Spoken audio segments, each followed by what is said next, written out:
এখানে যেই কুরবানির কথা বলা হচ্ছে সেই কুরবানি সম্পর্কে ছোট্ট একটা ঘটনা বলি। একজনের নাম হলো মুআজ, আর একজনের নাম হলো মুআব্বেস। দুইটা বাচ্চা নবীর কাছে গিয়ে বলতেছে, ইয়া রাসূলুল্লাহ, আল্লাহর জন্য আমরা দুই ভাই কুরবানি হওয়ার চাই। হুজুর, সামনে যুদ্ধ হবে, সেই যুদ্ধে আমাদেরকে আপনি সৈনিক বানায় নেবেন। আমরা আল্লাহর জন্য নিজের জীবনকে কুরবানি করতে চাই। আল্লাহ রাসূল বললেন, কুরবানি হওয়ার মতন তোমাকে বয়স হয় নাই, কারণ গরুরও বয়স আছে, উটেরও বয়স আছে, আবার ছাগলেরও বয়স আছে, যেরকম আছে না নাই? তোমাদের দুই ভাইয়ের তো কুরবানির বয়স হয় নাই। মুআজ বলতেছে, ইয়া রাসূলুল্লাহ, আমার বয়স হয়েছে, আমার চেহারা দেখে আপনি কি মনে করেন? আল্লাহ রাসূল বলেন, বয়সের দাবি করলে আমি বুঝবার পারবো না, কিন্তু মাফে 5 ফুট 2 ইঞ্চি হওয়া লাগবে। তুমি কি মাফে 5 ফুট 2 ইঞ্চি হয়েছো? বলে, হুজুর লাঠি নিয়ে আসে আপনি দেখেন। রাসূল ডাক দিলেন, বেলাল। হযরত বেলাল লাঠি নিয়ে আসলে বললেন, মুআজ তুমি লাঠির কাছে দাঁড়াও। এবার ছোট্ট ছেলে মুআজ লাঠির কাছে দাঁড়াইছে। নবী তাকায় দেখি লাঠির মাথা আর মুআজের মাথায় এক হয়ে গেছে। মুআজ বলে, হুজুর গো, এখন দেখেন তো আমি কিন্তু মাফে হয়েছি। নবী নিচের দিকে তাকায় দেখে বুড়া আঙ্গুলে ভর দিয়া মুআজ দাঁড়িয়ে আছে।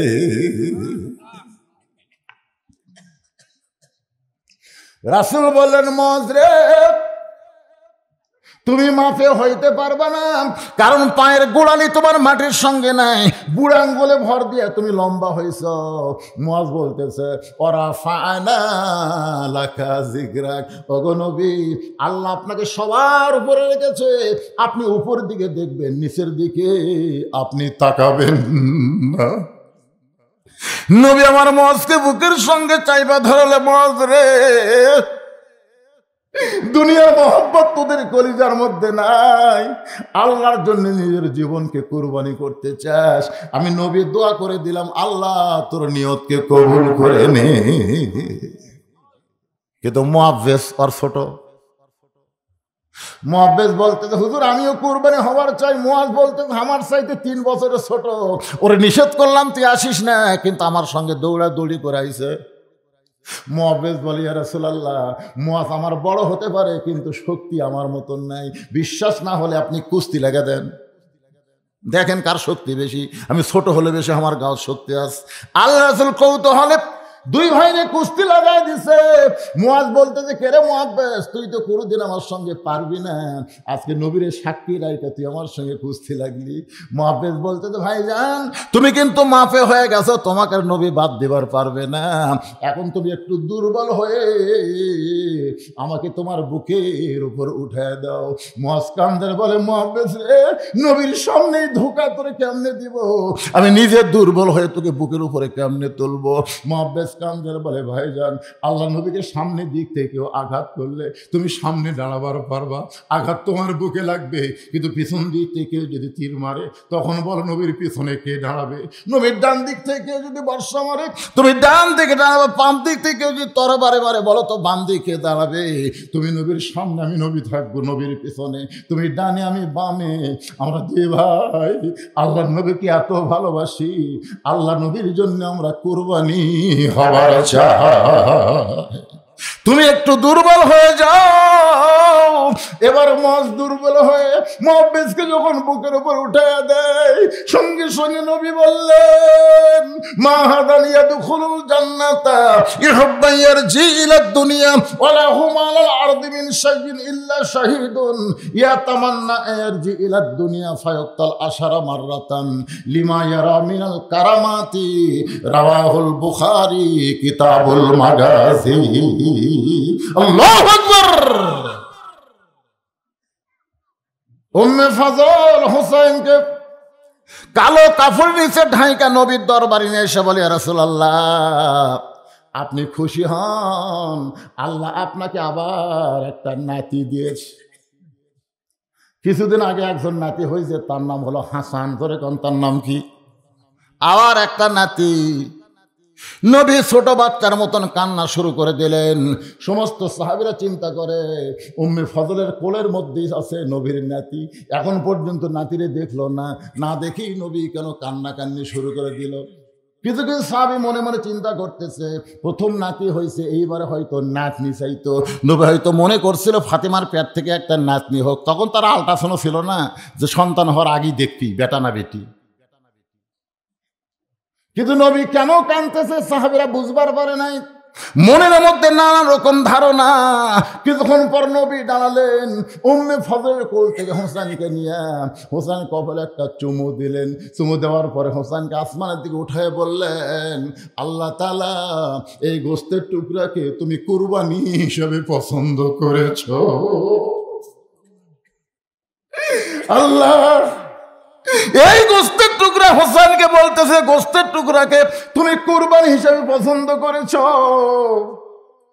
সাহাবীরা বলে, ইয়া রাসূলুল্লাহ এইটা কি বললেন? আল্লাহ নবী বললেন, সাহাবীরা রে তোমরা সেদিন থাকবা না, আমি নবীও সেদিন থাকবো না। আমার এই হোসাইন বাতিলের বিরুদ্ধে লড়াই করতে গিয়ে নিজের জীবনকে আল্লাহর জন্য কুরবানি করে দিবে। এখানে কুরবানি মানে গরু খাসি কুরবানি নয়। এখানে কুরবানি অর্থ হলো বাতিলের বিরুদ্ধে হকের পক্ষে আমাদের জীবনকে আল্লাহর রাহে কুরবানি করা লাগবে। দেরি নাই, বাইতুল মুকাদ্দাস ওরা দখল করতে চাচ্ছে। আসলে বাইতুল মুকাদ্দাস কোনোদিন দখল করতে পারবে না, কিন্তু মুসলমানের রক্ত যাবে। কারণ একটা সন্তানের মা হবার গেলে সেই মাকে অনেক রক্ত ত্যাগ করা লাগে। জোরে কোন কথা ঠিক কিনা? আপনি বলেন তো, সন্তানের বেহেশত কার পায়ের তলে? কথা কয় না রে, না শাউরের? তা আপনাকে তো চালচরি আছে দরজা। এখন মাকে দেখা মাথা নিচু করে যাচ্ছে। মা বলে, কেরে আমি দরজাত খাড়াই আছি, তুই আমার দিকে শরম পালি নাকি? মাথা নিচু করিস। রাসূল বলেছে, মায়ের মুখের দিকে মহব্বতের তাকালে আল্লাহ তার আমল নামে একটা কবুল হজের সওয়াব দেয়। জোরে কোন সুবহানাল্লাহ। তুই এক সপ্তাহ আগে 10 টাকার পান কিনা দিছিস, আমার পান ফুরে গেছে। রানবাগা বাজারে গিয়ে আমার জন্য 10 টাকার পান আনিস। ছেলে বলতেছে, এই জন্যই তো তাকাই না, তুমি খালি খাই খাই করো, এত খাওয়া লাগে তোমার। শাশুড়ির জন্য ডাবগুলোকুস আনবে আর মায়ের জন্য পান আনতে পারবে না। এরা আসলে বুঝতেই পারে না মা কি রত্ন। কি বলবো প্রসবের কথা, মা বিনে সেই ব্যথা কেউ তো বুঝিবে না। মাজন ঠেকিয়া সন্তানের দায়, অকালে মা মারা যায়, কেন সে মায়ের ভক্তি করো না। এমন দরদি ভবে কেউ হবে না আমার মা গো। আমি এর আগে যতবার ছিলাম পুরাইছি, আমি মায়ের কথা বলছি, কিন্তু তখন বুঝতে পারি নাই। 23 সালের ডিসেম্বরের 25 তারিখে আমার মা যখন দুনিয়া থেকে বিদায় নিল রে, এরপরে যতবার আমি মা শব্দ উচ্চারণ করি, আমি বুঝতে পারি আমার কেউ আর দুনিয়াতে না। 18 সালে আমার বাবা মারা গেছে, আর 23 সালে আমার মা মারা গেল। এখন আমার দুনিয়াতে কেউ নাই। আমার একটা নাতি আছে, আমার মা বসে আছে। নাতি আমার মায়ের সামনে আমাকে বুড়া কইছে। যে বুড়া কইছে আমি তাকাই দেখি মার 2 চোখ দিয়ে দর দর করে পানি পড়তেছে। আমি দৌড়ে গিয়ে বললাম, মা তুমি কান্দো কেন? মা বলে, আমার সামনে আমার ছেলেকে বুড়া বলবে। আমি মা জীবিত আছি আর আমার সামনে আমার ছেলেকে বুড়া বলবে? আমি আমার নাতিকে বললাম, ভাই আমার মায়ের সামনে আমার বুড়া বললাম, আমার মার কোলে যাই বড় কষ্ট লাগে। কারণ মা জান আমি তার সন্তান, এই দরদের মারে দেখতে পারো না। এই মারে কষ্ট দাও, বাবারে কষ্ট দাও। তোমার একটা ইবাদত আল্লাহর দরবারে কবুল হবে না। যদি জান্নাতে যাবার চাও, মায়ের পায়ের তলে জান্নাত খুঁজতে হবে। সেই মা সন্তান নিবার গেলে কত কষ্ট। আগে রক্তের বন্যা বই, সন্তানকে যখন টেনে টেনে বের করতেছে, মায়ের রক্ত দিয়া ঘরের মাজা ভিজা যায়। মা মরে যাবে, গলার দড়ি দিবে, বিষ খাবে। এই প্রসব বেদনা সহ্য করতে পারে না। দাদি নানি ঠান্ডা পানির মধ্যে কাপড় ভেজায় কপালে দিয়ে বলে, কান্দিস না রে, কান্দিস না, মা হবি, মা হবার গেলে এমন কষ্ট তোকে সহ্য করা লাগবে, একটু ধৈর্য ধর। মা দাঁতের উপর দাঁত দিয়ে ধৈর্য ধরেছে। অনেক রক্তের পরে সন্তান দুনিয়াতে আইছে। ওই সন্তান গোসল করে যখন মায়ের বুকের উপরে দেয়, মা জিহ্বা বের করে সন্তানকে মুখের কাছে নিয়ে চুমা খায়। দাদি নানি তিরস্কার করে বলে, এর জন্য গলা ধরে দিবার চাইলি, বিষ খাবার চাইলি, তারে আবার চুমা খাস কেন? মা বলে, রক্তের বিনিময়ে এমন কলিজার টুকরা বুকের উপর পাবো এটা কখনো কল্পনা করিনি। আজকে যদি ফিলিস্তিনের মুসলমান রক্ত না দেয়, পৃথিবীর মুসলমান যদি রক্ত না দেয়, তাহলে বাইতুল মুকাদ্দাস মুসলমানের বিজয় হবে না। অবশ্যই মুসলমান জীবন দিবে, বাইতুল মুকাদ্দাস ইহুদি কোনোদিন দখল নিবার পারবে না। ওই বাইতুল মুকাদ্দাসের ভিতর দিয়ে ইমাম মেহেদী আলাইহিস সালামকে আল্লাহ পাঠাবে। ওখান থেকে ঈসা আলাইহিস সালাম আসবে দুনিয়ায়, আমাদেরকে জীবন দেওয়ার মতন, হকের পক্ষে কুরবানি দেওয়ার মতন ইমান তৈরি করা লাগবে ভাই। আর সময় নাই। বাংলাদেশের পরিবেশ পরিস্থিতি দেখেই বোঝা যায়, মানুষ কিন্তু আজরাইল ধরার চিন্তা করে না, পুলিশ ধরার চিন্তা করে। যখন মুসলমানের কলিজা থেকে আজরাইল ধরার চিন্তা যাবে, চলে যাবে, পুলিশ ধরার চিন্তা হবে, তখন বুঝবেন সে মুসলমান নাম নিয়ে আছে, কিন্তু আল্লাহর জন্য নিজের জীবন কুরবানি দিবার পারবে না। সেই মাস হলো এই মাস। এই মাস হলো নামাজের মাস। যেরকম কিসের মাস? নামাজ পাওয়ার মাস। এই মাসে আল্লাহ তাআলা নবীকে নামাজ দিয়েছেন। কি দিয়েছেন? আমরা যেটা পাইছি সেটার উপর ওয়াজ করব। 5 ওয়াক্ত। যেরকম কয় ওয়াক্ত? গল্প আছে 50 ওয়াক্ত, যাই হোক, সেটা তো আমরা পাইনি। আমরা কি 50 ওয়াক্ত পাইছি? আমরা কয় ওয়াক্ত পাইছি? 5 ওয়াক্ত। আল্লাহর নবী 5 ওয়াক্ত নামাজ নিয়ে জমিনে চলে আসলেন। এই লাইলাতুল মেরাজের মধ্যে অনেক ঘটনা ঘটে গেছে। আমি সেই ঘটনার কথা বলবো না, কারণ এইগুলো ঘটনা শুনে আমাদের তেমন লাভ হবে না। যেমন লাভ হবে, আমাদের নবী কিসের তৈরি এইটা নিয়ে আমাকে পেঁচাল পড়ে কোনো লাভ হবে? কোনো লাভ আছে? নবী নূরের তৈরি না মাটির তৈরি, এই নিয়ে আমরা সময় নষ্ট করবো কেন? আমাদের কবরে তো প্রশ্ন হবে, ওমান নাবিউকা, তোমার নবী কে? কখনোই প্রশ্ন করবে না কিসের তৈরি, এটা প্রশ্ন করবে। আর এই নবী কে উত্তর কে দিবার পারবে? আপনারা সবাই দিবার পারবেন? অত সহজ না। আল্লাহ কোরআনে বলেন, লাকাদ কানা লাকুম ফি রাসূলিল্লাহি উসওয়াতুন হাসানাহ। যদি সফলতা অর্জন করতে চাও, তাহলে রাসূলকে তোমাদের আদর্শ হিসাবে গ্রহণ করে নাও। জোরে কান সুবহানাল্লাহ। একজন আল্লাহর রাসূলের মহব্বতের পাগল ছিল, তার নাম হলো ইমাম মালিক। নাম শুনেন আপনারা? আমি নিজে তার বাড়ি দেখছি। ওনার বাড়ি কিন্তু কাবা শরীফ থেকে মাত্র 2.5 কিলো ফাঁকে। কাবা শরীফ থেকে মাত্র কয় কিলো? 2.5 কিলো ফাঁকে হচ্ছে ইমাম মালিকের বাড়ি। উনি দীর্ঘ 11 বছর, কত বছর? 11 বছর কাবা ঘরের ইমাম ছিলেন। 11 বছর উনি একাধারে কাবা ঘরের কি ছিল? ইমাম ছিল, ইমাম মালিক রহমতুল্লাহ আলাইহ। কিন্তু উনি একদিন জোহরের নামাজ পড়াতে গেলেন, ইমামতি করতে গিয়ে হঠাৎ উনি খেয়াল করলেন, হাদিসে আছে বিস্তারিত, হুজুরি কলব ব্যতীত করছেন কালেও নামাজ তোর হবে না। এই জন্য আল্লাহ বলেছেন ফাওয়াইলুল লিল মুসাল্লিন। দেখেন, নামাজ পড়ার পরও একদল লোক অয়েল নামক জাহান নামে যাবে। নামাজ পড়বে তারপরেও জাহান নামে হবে। আর অয়েল জাহান্নাম এমন একটা জাহান্নাম যেটা সবসময় খালি জ্বলতিছে। সেই জাহান্নামের মধ্যে, প্রজ্বলিত আগুনের মধ্যে ওই নামাজীদেরকে ফেলে দেওয়া হবে। কাদেরকে? হাদিসে আছে বিস্তারিত, হুজুরি কলব ব্যতীত করছেন কালেও নামাজ তোর হবে না। তবে কেন গাও জোয়ারি, মানুষকে দেখাও নামাজ পড়ি, ও তোমার সিদ্ধ বীজে সুফসল ফলবে না। আজও কেন আল্লাহর নামাজ, জোরে বলেন কার নামাজ? আমার না, নামাজ কার? ইন্না সলাতি, কথাটা বুঝেছেন? নিশ্চয় নামাজ কার, কুরবানি কার, জীবন কার, মৃত্যু কার? সবই আল্লাহর। সবই কার? মৃত্যু আল্লাহ দিবেন, জীবন আল্লাহ দিয়েছেন। জোরে কোন কথা ঠিক কিনা? এই জন্য খুব মনোযোগ দিয়ে শুনবেন।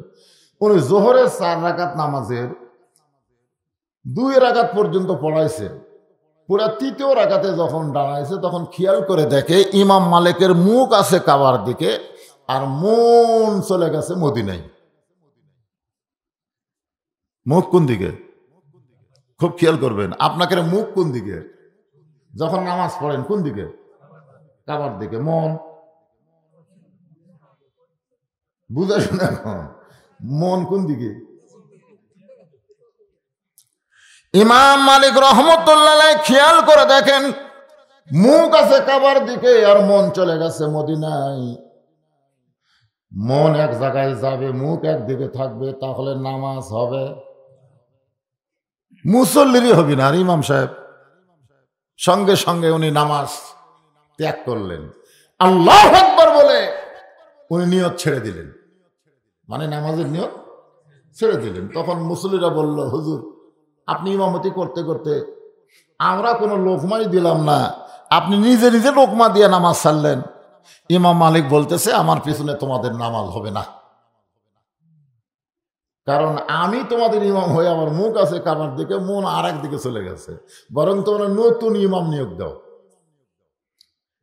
ইমাম মালিকের জায়গায় আরেকজন নতুন ইমামকে নিয়োগ দেওয়া হলো। দুনিয়ার সবাই যখন ঘুমায় আছে এমন সময় আব্দুল মালিক, ইমাম মালিক রহমতুল্লাহ আলাইহি ওই কাবার পাশে গিয়ে বললেন, কাবারে আমার ওপরে মন খারাপ করিস না, আমি আর মক্কায় থাকতে পারবো না, আমি চলে যাব মদিনা, কারণ আমার মন পড়ে আছে মদিনার দিকে, আমি মক্কা কেমনে থাকি। এই কথা বলে ইমাম মালিক যখন কাবা ঘর ত্যাগ করতেছেন এমন সময় কাবা ঘরের ভিতর থেকে একটা আওয়াজ আসতেছে, আব্দুল মালিক তুমি চলতে পারো, ফিরতে পারো, এই জন্যই তুমি মক্কা ছেড়ে মদিনায় চলে যাচ্ছ। আমি কাবা যদি তোমার মতন চলতে পারতাম তাহলে আমিও মক্কা ছেড়ে মদিনায় নবীর কাছে চলে যেতাম। এটা শরীয়তের দলিল না, এটা হলো মহাব্বত। এটা কি? মহব্বত। মহব্বতের ব্যাপারে দলিল খোঁজা লাগে না। কোনো সন্তান যদি তার মাকে বলে, মা এইটা যে আমার বাপ, আমার বুঝে আসতেছে না, তুমি একটু দলিল দিয়ে বুঝে দাও তো এটা আমার বাপ কেমনে হলো। এইরকম যদি কোনো সন্তান মায়ের কাছে বাপের দলিল চায় তাহলে কিন্তু মা বলবে, তোর মহব্বত হলে আব্বা ডাক, না হয় ডাকিস না। যেরকম কথা ঠিক কিনা? দলিল দিয়ে তো বুঝান যাবে না। নবী নূরের তৈরি না মাটির তৈরি, এইটা নিয়ে নবীর উম্মতেরা কোনোদিন দলিল খুঁজবে না। যার যেমন মহব্বত তার তেমনই প্রকাশ হবে। জোরে কোনো কথা ঠিক কিনা বলেন ভাই? জানে মন চাইলে বসে থাকা সালাম দেন, আপনার মন চাইলে ডানে থেকে দেন, এইটা হলো আপনার মহব্বতের প্রকাশ। এইটা নিয়ে দলিল খোঁজেন কেন যে ডানে থেকে দেওয়া যাবে না বসে থেকে দেওয়া লাগবে? এই নিয়ে আমরা সাধারণ বিষয় নিয়ে আমরা খুব বাহাস করি, ফেতনা করি। একটু মনোযোগ দেন। উনি চলে গেলেন মদিনায়। যতদিন মদিনায় ছিলেন কোনোদিন জুতা স্যান্ডেল পায়ে দিবার পারেন নাই। মদিনার মাটি নিজের গায়ে মাখতেন আর বলতেন, মদিনারে আমি যদি মানুষ না হইয়া তোর বুকের মাটি হইতাম তাহলে আমার জীবন বড় ধন্য হয়ে যেত। আপনারা বলেন তো, মানুষের দাম বেশি না মদিনার মাটির দাম বেশি? মানুষের দাম বেশি। এখন কার দাম বেশি? এ কথা কন না কেন, কার দাম বেশি? মানুষের দাম কোটি কোটি গুণ বেশি। তারপরে ইমাম মালিক বলতেছেন, আমি যদি মানুষ না হইয়া তোর বুকের মাটি হইতাম, যেরকম আবু বকর রাদিয়াল্লাহু বলেছেন, এ মদিনার বালি রে, আবু বকর না হয়ে যদি মদিনার বালি হবার পারতাম আল্লাহর সামনে আমার কোনো হিসাব দেওয়া লাগতো না। মাঝে মধ্যে দুম্বার গলা ধরে বলতো, দুম্বারে আমি যদি মানুষ না হয়ে তোর মতন দুম্বা হতাম তাহলে আল্লাহর সামনে হিসাব দেওয়া লাগতো না। হিসাবের একটা ভয় আছে না নাই? জোরে আছে না নাই? এই কারণেই তিনি বলেছেন। কানতে কানতে বেহুশ হয়ে গেল। এক সময় ইমাম মালিক দেখতে পায় নবী আর রওজার মধ্যে নেই। ইমাম মালিকের শহরের পাশে গিয়ে দাঁড়িয়ে বলতেছে, আব্দুল মালিক এমন করে কান্দো না, এই মদিনা কিন্তু একদিন মদিনা ছিল না। আমি নবীকে কোলে নেওয়ার কারণে হয়েছে মদিনা। আমার সুন্নত আদর্শ যারা মেনে চলবে, এক একটা মদিনা তারা নিজে হয়ে যাবে, তারা নিজেই মদিনা হবে, কারণ রাসূলের সুন্নত আদর্শকে গ্রহণ করা লাগবে।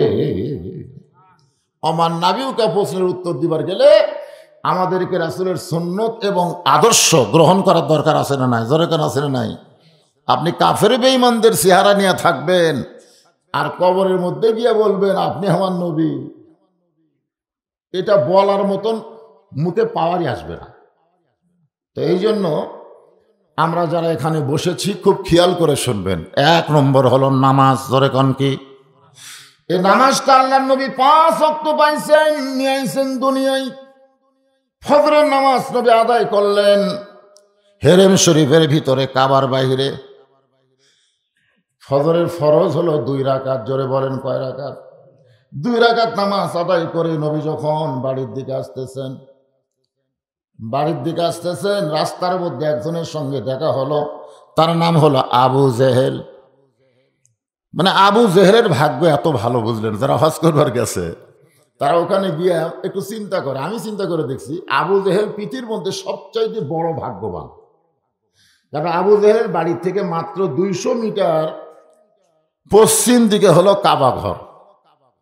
100 মিটার 200 মিটার পশ্চিম দিকে হলো কাবা ঘর, আর 150 মিটার পূর্ব দিকে হচ্ছে রাসূলের বাড়ি। তাহলে কি বুঝলেন? পশ্চিমে হচ্ছে লা ইলাহা ইল্লাল্লাহ আর পূর্বে হচ্ছে মুহাম্মাদুর, মাঝখানে কে? আবু জেহেল। অথচ এক ওয়াক্ত নামাজ পড়েনি। আপনাদের মসজিদের পাশে অনেক মুসলমানের বাড়ি আছে না নাই? আছে না নাই? কোন আছে না নাই? হয়তো দেখা যাচ্ছে মসজিদের আকামত পর্যন্ত তার কানে যাচ্ছে, তারপরেও মসজিদে আসতেছে না। এই জন্য রাসূল খুবই রাগ করে বলেছেন যে লা সালাত আলা ঈমানা, যার নামাজ নাই তার ঈমান নেই। যে সমস্ত যুবকের আজকের মাহফিলে বসে বসে ওয়াজ শুনতেছে এত ঠান্ডার মধ্যে, কি শীত, তার মধ্যে তোমরা ওয়াজ শুনতেছ, তোমরা কি ফজরের নামাজ আদায় করতে পারবা? ল্যাফের উসুম ছাইড়া এই শীতের রাত্রে ফজরের নামাজ আদায় করলে কেমন সওয়াব?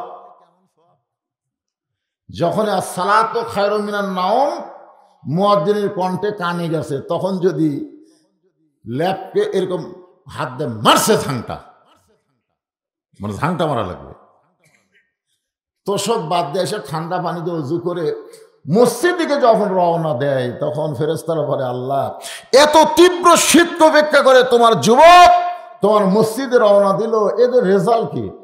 আল্লাহ বলে এখন যদি বদর যুদ্ধ থাকতো তাহলে এরাই বদর যুদ্ধের সৈনিক হয়ে যেত। জোরে কান সুবহানাল্লাহ। সেই সময় বদর যুদ্ধে অংশগ্রহণ করা আর এই তীব্র শীতের মধ্যে ফজরের নামাজ জামাতে আদায় করা, এটা কিন্তু তুইয়া মুয়া ইমানের।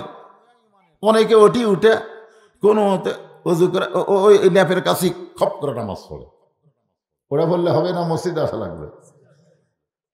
আবু জেহেল বলতেছে সন্ধ্যার সময় দেখলাম তুমি সুন্দর, কিন্তু সকালবেলা দেখতেছি তুমি অতীব সুন্দর। নবীকে বলতেছে আবু জেহেল, সন্ধ্যার সময় দেখলাম তুমি সুন্দর, কিন্তু সকালবেলা দেখতেছি তুমি অত্যন্ত সুন্দর। এত সুন্দর হওয়ার পিছনে কারণ কি আমার একটু বলবা নাকি? আল্লাহর নবী বলে চাচা, সন্ধ্যার সময় আপনি আমারে সুন্দর দেখেছেন, কিন্তু সকালবেলা সুন্দর দেখার কারণ হলো আমার সঙ্গে আজকে রাত্রেবেলা আল্লাহর সঙ্গে নূরের একটা খেলা হয়ে গেল। কিসের খেলা? জোরে বলেন। আল্লাহ নবী 2 জনা প্রেম করেছেন গোপনা, মাঝখানে তো জিবরাইলের জায়গা ছিল না। এক জায়গায় আল্লাহ বলেন জিবরাইল তুমি ব্রেক করো, ওখান থেকে আর সামনে এক ধাপও দিও না। রাসূলকে বললেন হাবিবুল্লাহ এখন আপনি আসেন। 70,000 নূরের পর্দা পাড়ি দিয়ে নবী আল্লাহর কাছে গেলেন। এই যে নবী আল্লাহর কাছে গেলেন, মেরাজ হলো, ওই মেরাজকে নিয়ে ইমাম গাজ্জালি বলতেছেন আল্লাহ নবী দুইজনা প্রেম করেছেন গোপনা, মাঝখানে তো অন্য কারো জায়গা ছিল না। জায়গা যদি থাকিত জিব্রাইলকে নিত, জায়গা যদি থাকিত জিব্রাইলকে নিত, দরজার বাহিরে আল্লাহ ব্রেক করাতো না। সবাই বলেন আল্লাহ নবী দুইজন প্রেম করেছেন গোপনা, লা ইলাহা ইল্লাল্লাহু মুহাম্মাদুর রাসূলুল্লাহ। এখানে কি ওয়া মুহাম্মদ আছে? দেখেন আপনারা খেয়াল করে, লা ইলাহা ইল্লাল্লাহ আহলে হাদিস শায়খেরা বলে এখানে যোগ করতে হবে ওয়া, ওয়া হলে হরফ আতফ, এখানে বলতে হবে লা ইলাহা ইল্লাল্লাহ ওয়া মুহাম্মাদ রাসূলুল্লাহ। ওরা কলেমার মধ্যে ওয়া ঢুকাবার চায়, আসলে কলেমার মধ্যে ওয়া নাই। আমাদের মসজিদের ডান পাশে আল্লাহ, বাম পাশে মোহাম্মদ, এরকম আছে না নাই? অনেক মসজিদে আছে না নাই? কি কর ভাই, একদিকে কাবা একদিকে মদিনা, আছে না নাই? কিন্তু এই শালা হেফাতেরা এটা বলে শিরক হলো। সেদিন এক বক্তা ওয়াজ করতেছে যে কোন ব্যক্তি যদি পুরাপুরি বলে লা ইলাহা ইল্লাল্লাহ মুহাম্মদ রাসূলুল্লাহ, তাহলে আল্লাহর সাথে শিরক হবে। কি যে দিন দিনে ইউটিউবের কারণে আমরা মুসলমান এমন বিপদের মধ্যে পড়তেছি। এখন একটা হিন্দু যদি আমার হাতে মুসলমান হওয়ার চায়, আর আমি যদি বলি লা ইলাহা ইল্লাল্লাহ, মুসলমান হয়ে গেলে হবে? হবে? মুহাম্মদ রাসূলুল্লাহ যতক্ষণ না বলবে ততক্ষণ সে মুসলমান হতে পারবে না। তাহলে মুহাম্মদ রাসূলুল্লাহ বলা শিরক কেমনে হলো? আবু জেহেল, উতবা, সাইবা, আবু সুফিয়ান গভীর রাত্রে নবীর বাড়ির চারিধার ঘুরতেছে। এক সময় খাদিজা বলতেছে, ইয়া রাসূলুল্লাহ, আমার মনে হয় মক্কার নেতারা আপনার কাছে আপোস করতে আইছে, যারা দুই চোখকে আপনাকে দেখবার পারে না, এই গভীর রাত্রে আপনার বাড়ির চারিধারে ঘুরতেছে। সঙ্গে সঙ্গে নবী দরজা খুলে বের হলেন। আবু জেহেল বলতেছে, তোমাকে বের হওয়া লাগবে না, আমরাই তোমার বাড়ি দিয়ে যাচ্ছি একটা গোপন প্রস্তাব নিয়ে। আল্লাহ রাসূল বলে, চাচা কি প্রস্তাব? বলে, প্রস্তাব হলো আমরা লা ইলাহা ইল্লাল্লাহ পর্যন্ত রাজি আছি, কিন্তু মুহাম্মদ রাসূলুল্লাহর মধ্যে আমরা রাজি নাই। কারণ আল্লাহ যে একজন আছে এ ব্যাপারে আমরা সন্দেহ করি না, কিন্তু তুমি যে আল্লাহর নবী এইটা আমাদের সন্দেহ হয়। তো আমরা মিলামিশে থাকবার চাই, আমরা লা ইলাহা ইল্লাল্লাহ কব, মুহাম্মদ রাসূলুল্লাহ কব না। সঙ্গে সঙ্গে আল্লাহ তাআলা সূরা কাফিরুন নাজিল করলেন। সূরা কাফিরুন নাজিল করে বললেন, লাকুম দীনুকুম ওয়ালিয়া দীন। যারা আপনাকে মুহাম্মদ রাসূলুল্লাহ মানবে না, তাদের ধর্ম তাদের কাছে, আপনার ধর্মের মধ্যে তারা ঢুকতে পারবে না। নবী মনে মনে একটু খুশি হলো, একটু খুশি, যাক রে, তারা লা ইলাহা ইল্লাল্লাহ পর্যন্ত আইছে। নবী যখন খুশি হয়, আল্লাহ ডাক দেওয়া, হাবিব কুল, আপনি বলেন, ইন কুনতুম তুহিব্বুনাল্লাহ ফাত্তাবিউনি। যদি মক্কার কাফেররা আল্লাহকে মহব্বত করতে চায়, আপনাকে বাদ দেওয়া হবে না। লা ইলাহা ইল্লাল্লাহ বললে আপনি যেমন খুশি হন, মুহাম্মদ রাসূলুল্লাহ বললে আমি আল্লাহ তেমন খুশি হই। জোরে করে সুবহানাল্লাহ। তাহলে লা ইলাহা ইল্লাল্লাহতে কে খুশি? নবী খুশি। আর মুহাম্মদ রাসূলুল্লাহতে কে খুশি? আল্লাহ খুশি। তাহলে আমরা নবী বাদ দিয়ে আল্লাহ পাবো? এদিন আমার সঙ্গে সবাই একটু বলেন, উপায় নাই রে, উপায় নাই রে, উপায় নাই, নবী বিনে আল্লাহ পাওয়ার উপায় নাই। ভাইরে, আমল কম করেন, আপনি আমল কম করেন, কিন্তু ঈমানটা ঠিক হন। আল্লাহ রাসূল বলেছেন, সারা জীবন যদি তুমি পাপ করো আর মরার সময় ঈমান নিয়ে যদি কবর আসতে পারো, আমি রাসূল ওয়াদা করতেছি তোমাকে জাহান্নামের আগুন স্পর্শ করবে না, আমি তোমাকে হাত ধরে জান্নাতে পৌঁছে দেব। আমল কম করেন, কিন্তু ঈমানটা ঠিক থাকলে ভাই। তাহলে ঈমান ঠিক হওয়ার গেলে এই গানটা আমার সাথে গাওয়া লাগবে। কি গান গাওয়া পারেন আপনারা? ছোট বাচ্চারা, তোমরা গান গাওয়াতে পারো না? তাহলে আমার সঙ্গে সকলে বলেন, উপায় নাই রে, উপায় নাই রে, উপায় নাই, নবী বিনে আল্লাহ পাওয়ার উপায় নাই। আল্লাহ নবী বলেন, চাচা আজকে কাবার পাশে আমি ঘুমাইছিলাম, কাবার পাশে আমি ঘুমাইছিলাম, ফেরেশতা জিবরাইল আমাকে ঘুম থেকে চেতন করলো। ঘুম থেকে চেতন করার পরে জমজমের কোপের পানি দিয়ে আমাকে ওযু করালো। এখান থেকে প্রমাণ হয়ে গেল মানুষ যখন ঘুমায় যায় তখন তাকে চেতন পাইলে আবার নতুন করে ওযু করা লাগে। আপনারা বলেন তো, ঘুমালে কি ওযু থাকে? আমি দেখছি অনেক জুম্মায় নামাজে গিয়ে দেখি অনেক মুসল্লি, ইমাম সাহেব কি ওয়াজ করতেছে ওদের খেয়াল নাই, নাক ডাকের শব্দ শুনছে, কোনার ঘুতা দিলাম, চাচা ঘুমাচ্ছেন না বাবা, তো ঘুমাচ্ছে না, নাকের সাউন্ড হলো, ওর উপর কিন্তু ওযু ফরজ হয়ে গেছে। ঘুমালে ওযু থাকে? নবীকে পর্যন্ত জিবরাইল জমজমের কোপের পানি দিয়ে ওযু করানোর পরে আল্লাহ নবী আবু জেহেলকে বলতে, চাচা বোরাকের পিঠে আমি চললাম। বোরাক আমাকে নিয়ে গেল বাইতুল মুকাদ্দাসে, যে বাইতুল মুকাদ্দাস এখন ইহুদিরা দখল করবার চায়। সেই বাইতুল মুকাদ্দাসের ভিতরে আমার ইমামতিতে সমস্ত নবী রাসূল 2 রাকাত নামাজ আদায় করেছে। সুবহানাল্লাহ জোরে কর। কোরআন শরীফে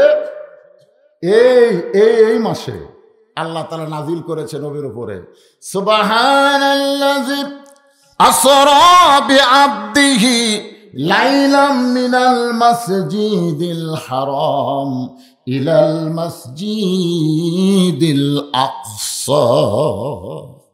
তাহলে একই আয়াতের মধ্যে 2টা মসজিদের নাম আছে না নাই? এত রকম আছে না নাই? তাহলে কাবা ঘর ভাঙবার আসলে আব্রাহা বাদশাকে আল্লাহ কি তয়রান আবাবিল, এ সূরা আপনারা জানেন না? সূরা ফিল জানেন না? হস্তি বাহিনীকে আল্লাহ কি করলো এ খবর আপনারা জানেন না? না জানলে সূরা ফিলটা একটু আমার সঙ্গে পড়েন। আলাম তারা কাইফা ফাআলা রাব্বুকা বিআসহাবিল ফিল আলাম ইয়াজআল কাইদাহুম ফি তাদলিল ওয়া আরসালা আলাইহিম তায়রান আবাবিল তারমিহিম বিহিজারাতিন মিন সিজিলিন ফাজআলাহুম কাআসফিন মাকুল। সাহাবেরা জিজ্ঞাসা করলেন, হুজুর কাবা ঘর আর বাইতুল মুকাদ্দাস এই 2টার মধ্যে দাম বেশি কার? কি প্রশ্ন করছে? কাবা ঘর আর বাইতুল মুকাদ্দাস। বাইতুল মুকাদ্দাস বুঝতেছেন যেটা কোন জায়গা? জেরুজালেমে। কাবা ঘর আর বাইতুল মুকাদ্দাস এই 2টার মধ্যে দাম বেশি কার? আল্লাহর নবী বললেন দামের দিক দা কাবা ঘর আর সম্মানের দিক দা বাইতুল মুকাদ্দাস। দামের দিক দিয়ে কোনটা? কাবা ঘর। আর সম্মানের দিক দিয়ে? সাহাবীরা বললেন, হুজুর দাম আর সম্মান এইটা তো বুঝতেছি না। আল্লাহ রাসূল বলেন কাবা ঘর আল্লাহর ঘর, কাবা ঘর বরাবর বাইতুল মামুর, আর বাইতুল মামুর বরাবর আল্লাহর আরশ। আমি নবী এখনো যদি উপর দিকে তাকায়, আল্লাহ পাক আমাকে দেখায় বাইতুল মামুর, আর বাইতুল মামুর বরাবর আল্লাহর আরশ। ধরে কোন সুবহানাল্লাহ। এই জন্য কাবা ঘরের দাম বেশি, কিন্তু বাইতুল মুকাদ্দাসের সম্মান বেশি হওয়ার কারণ হলো 1,24,000 নবী রাসূল আমার ইমামতিতে বাইতুল মুকাদ্দাসের ভিতরে নামাজ পড়েছে। মানে আল্লাহর যত নবী রাসূল আসিল সব বাইতুল মুকাদ্দাসের মধ্যে প্রবেশ করছে, কিন্তু কাবার মধ্যে কিন্তু সব নবী রাসূল প্রবেশ করেনি। সেই বাইতুল মুকাদ্দাস আজকে ইহুদিরা দখল করতে চায়। এখানে কোরআনে আল্লাহ মসজিদ শব্দ উল্লেখ করেছেন। কি শব্দ খেয়াল করেননি? সুবহানাল্লাহ যে আসরা বিআবদিহি লাইলাম মিনাল মাসজিদিল হারাম ইলাল মাসজিদিল আকসা। তাহলে মসজিদ কার? আমরা সকলেই জানি প্যাগোডা কার, গির্জা কার, মন্দির কার, এরা জানেন আপনারা? মন্দির হলো শালা হিন্দুকে, মন খারাপ করতেছে কেন? গির্জা হলো খ্রিস্টানের, প্যাগোডা হলো ইহুদির, মসজিদ হলো মুসলমানের। সেই মুসলমানের মসজিদ তোমরা দখল করবার আসো। তোমরা মনে করছো ফিলিস্তিনিরা ভয় আমাকে ছেড়ে দিবে? তাছাড়া দিবে না। কারণ ফিলিস্তিন মুসলমান জানে আল্লাহর ঘর রক্ষা করতে গিয়ে যদি জীবন যায় তাদের মৃত্যু হবে না, বিনা হিসাবে আল্লাহ তাদেরকে জান্নাত দিয়ে দিবে। আল্লাহ কোরআনে বলেন, ওয়ালা তাকুলু লিমান ইউকতালু ফি সাবিলিল্লাহি আমওয়াতুন বাল আহইয়াউ ওয়ালাকিন লা তাশউরুন। সাহাবেরা জিজ্ঞাসা করলেন, ইয়া রাসূলুল্লাহ, অতি সহজে কারা জান্নাত পাবে? অতি সহজে মানে জান্নাত পাওয়ার ব্যাপারে তাদের কোনো কষ্টই হবে না। আল্লাহ রাসূল বললেন, আল্লাহ রাস্তায় যারা শহীদ হয়েছে তাদেরকে আল্লাহ তাআলা কবরের ভিতরে, হাসরের ভিতরে, পুলসিরাতের ভিতরে কোনো জায়গায় আল্লাহ তাদের আটকাবে না। সরাসরি দুনিয়া থেকেই আল্লাহ তাদের জন্য 8টা জান্নাতের দরজা খুলে দিবে। কাদের জন্য? এই যারা ফিলিস্তিনে জীবন দিচ্ছে তাদের জন্য, হামাকের জন্য না। আমরা 7 তারিখে যে কি করলাম ভাই, মার হবি রে, কিন্তু সাউন্ড হবি না। 7 তারিখে কি করছেন? যা করছেন করছেন, অসুবিধা নেই। আমরাও একই কথা বলবো, যা আসলো তাই। জোরে কোন কথা ঠিক কি না, কোনো পরিবর্তন হচ্ছে? যা আসলো তাই, আলহামদুলিল্লাহ। একটু মনোযোগ দিয়ে শুনবেন। আমরা সামান্য জীবনের জন্য আমরা ইমানকে বরবাদ করব, আমরা হকের পক্ষে থাকব না, জীবন বাঁচানোর জন্য বাতিলের দল করব। যেরকম কথা ঠিক কিনা? এটা হলাম আমরা। এই সামান্য জীবনের কোন দাম আছে? কথা কর না কেন? হায়রে মানুষ, সাদের মানুষ, দম ফুরালি, এইগুলা গান আপনারা শোনেননি? কি মশান মারতেছেন ভাই! সামান্য একটা জীবনের জন্যে আমরা বাতিলের সঙ্গে আপোষ করতেছি। আমরা আজরাইল ধরার কথা খেয়াল করি না, পুলিশ ধরার চিন্তা করি। জোরে বলেন, কথা ঠিক কিনা? আমরা বাতিলের সঙ্গে আপোষ করি কিন্তু হককে বিসর্জন দেই। আমাদের মুসলমান হয়ে মরাটাই বড় কঠিন হয়ে যাবে। কিন্তু যারা ফিলিস্তিনের মুসলমান, ছোট্ট ছোট্ট বাচ্চারা পর্যন্ত অস্ত্রের সামনে পাথর নিয়ে দাঁড়ায় যায়। একজন মা কান্দের বলে পৃথিবীর মায়েরা সন্তান জন্ম দেয়, আর ফিলিস্তিনের মায়েরা এক একটা মুজাহিদের জন্ম দেয়। একটু মনোযোগ দিয়ে শুনবেন। নবী বলেন, চাচা, বাইতুল মুকাদ্দাসের মধ্যে 2 রাকাত নামাজের ইমামতি করার পরে আমি বোরাকের পিঠে চড়ে 7 আসমান পাড়ি দিয়ে, কয় আসমান? 7 সামাওয়াতিন তিবাকা মা তারা ফি খালকির রহমান। জোরে বলেন আল্লাহু আকবার। মানে দুনিয়া থেকে প্রথম আসমান যত দূরে, আবার প্রথম আসমান থেকে দ্বিতীয় আসমান একই দূর। এখন আপনারা বলেন তো, আমাদের বাংলাদেশ থেকে প্রথম আসমান কত দূর? হিসাব আছে? হিসাব আছে। 7 সামাওয়াতিন তিবাকা। আল্লাহ নবী বললেন, চাচা, আবু জেহেল বলতেছে, 7 আসমান পাড়ি দিয়ে আল্লাহর আরশে গেলাম। আল্লাহ পাক আমাকে 5 ওয়াক্ত নামাজ দিল। জোরে কোন, কয় ওয়াক্ত নামাজ? 5 ওয়াক্ত নামাজ দিল। আমি জান্নাত জাহান্নাম দেখলাম। বাইতুল মামুরের মধ্যে 2 রাকাত নামাজের ইমামতি করলাম। ফেরেশতারা আমার মুসল্লি হয়ে গেল। জোরে কোন সুবহানাল্লাহ। চাচা, আল্লাহর সঙ্গে নূরের খেলা, আল্লাহর সঙ্গে মেরাজ করার পরে আবার রাতারাতি দুনিয়াতে ফেরত আসলাম। সকালবেলা আমার কেউ দেখেনি দুনিয়ার, আপনি প্রথম দেখলেন। এই কারণেই মনে হয় আমার চেহারা আপনাকে সুন্দর লাগতেছে। কারণ যারা 5 ওয়াক্ত নামাজ পড়ে আর যারা পড়ে না, আপনারা খেয়াল করে দেখবেন, 5 ওয়াক্ত নামাজ যদি কালো হয় তার চেহারার মধ্যে কিন্তু একটা সৌন্দর্য দেখা যায়। কথা কর না কেন? কথা কর না কেন? কয়বার মুখ ধন? 5 বার যদি আপনি উজু করেন, কমপক্ষে কয়বার ধন? কথা কয় না রে, কথা। প্রতিবার 3 বার করে 5 ওয়াক্ত কয়বার হলো? 15 বার। হাত ধন কয়বার? তাহলে চিন্তা করেন, যে হাত 15 বার ধরছেন, ওই হাতের মধ্যে কোনো জীবাণু থাকবে? হ্যাঁ, মুখ ধুচ্ছেন, দাড়ি ধুচ্ছেন, মাথা মাসে করতেছেন, তো আপনি চেহারা সুন্দর হবেন, তাই শালা ব্যান আমাদের হবে। ব্যান আমাদের চেহারা দেখলে মনে হয় কি একটা ব্যবসায়িস। আপনি হয়তো বলবেন, হুজুর আপনি কি ব্যান আমাদের ঢপ দেখলে বুঝতে পারবেন? বোঝা যায়, যায়, অনেক কিছুই বোঝা যায়, কিন্তু বলা যায় না। এক ইফতার বাড়ি যায়, দেখি একজনের রোজা নেই, ইফতার সামনে এলে বসে আছে। আমার খালি বলতে যে হুজুর 1000 টাকা খরচ করছি, ভালো করে দোয়া করবেন।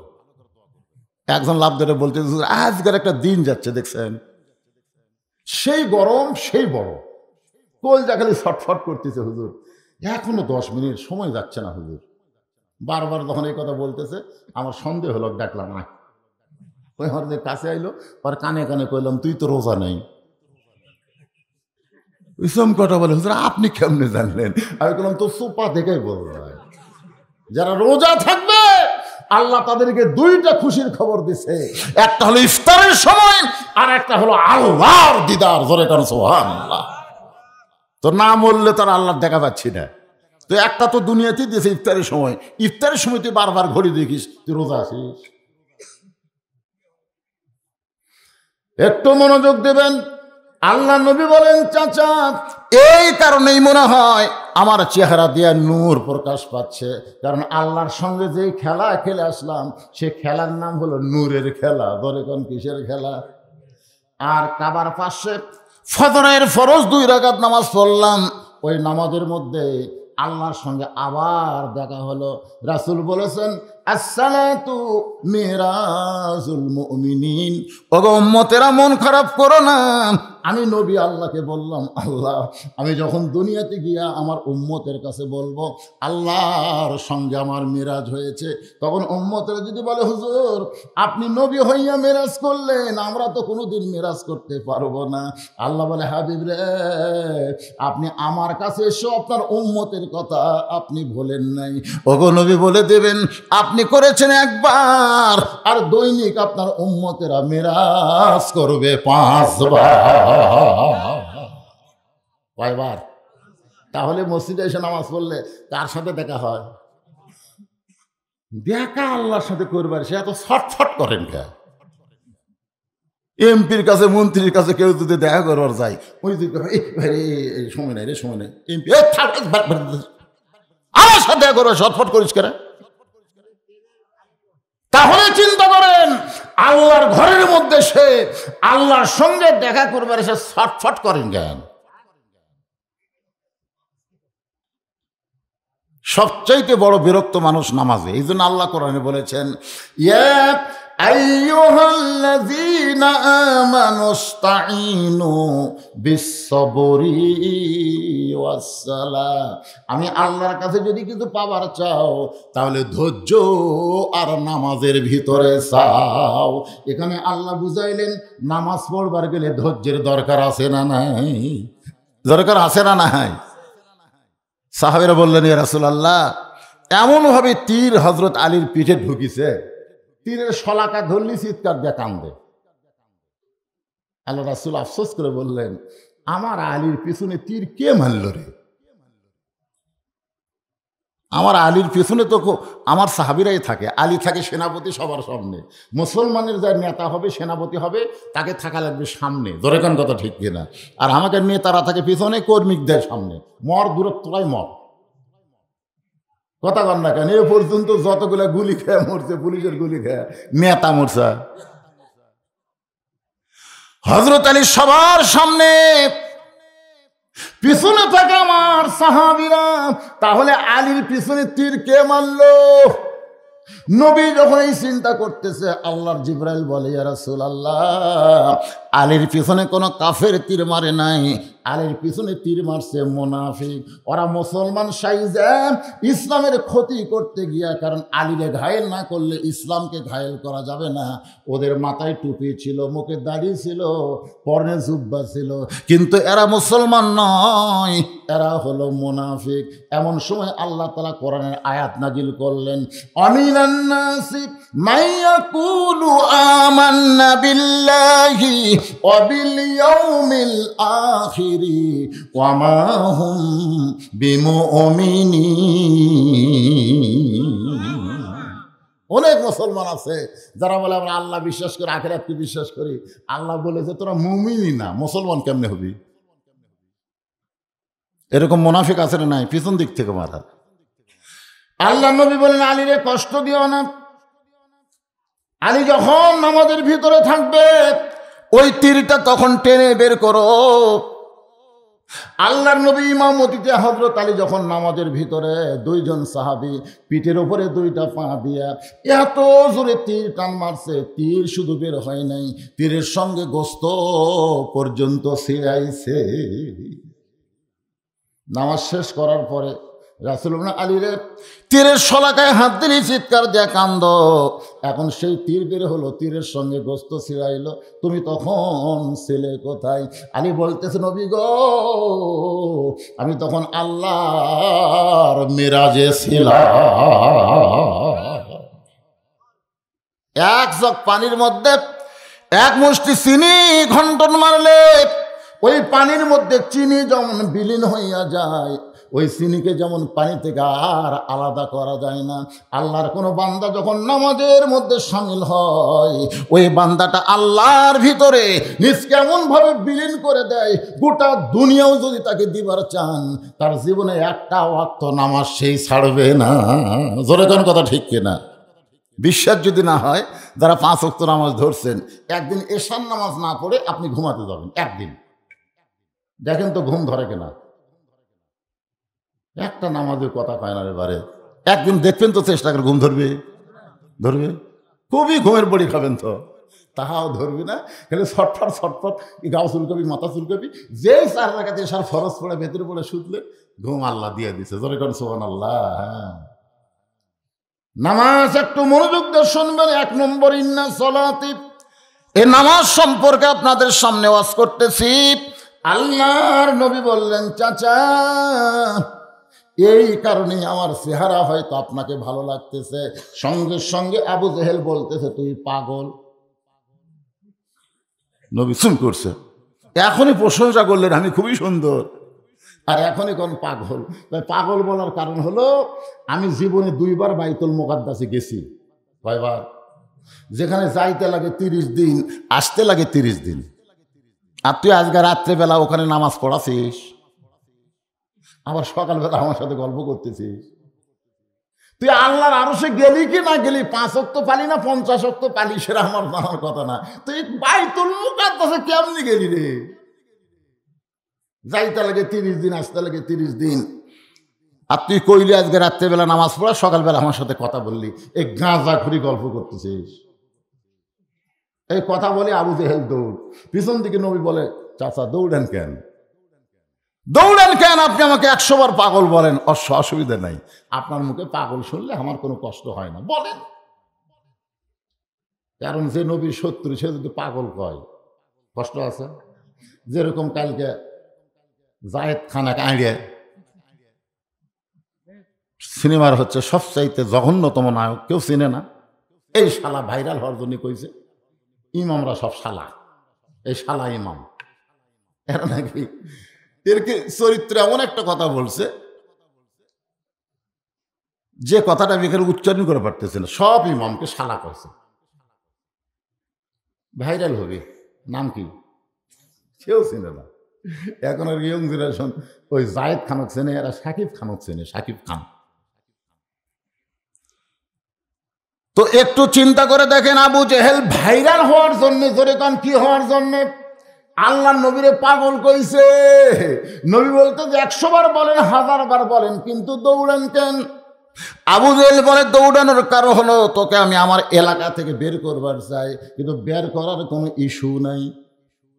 আজকে একটা ইস্যু পাইলাম, এক দৌড়ে আবু বকরের দরজায় সকালবেলা সবচাইতে বড় লিডার আবু জেহেল সকালবেলা আবু বকরকে ডাকতে বলে আবু বকর। হয়তো আবু বকর চমকে গেল, এত বড় নেতা সকালবেলায় আমার দরজায়। দরজা খুলে বলে নেতা খবর কি? বলে তোমার নবী যে পাগল হয়েছে তুমি জানো?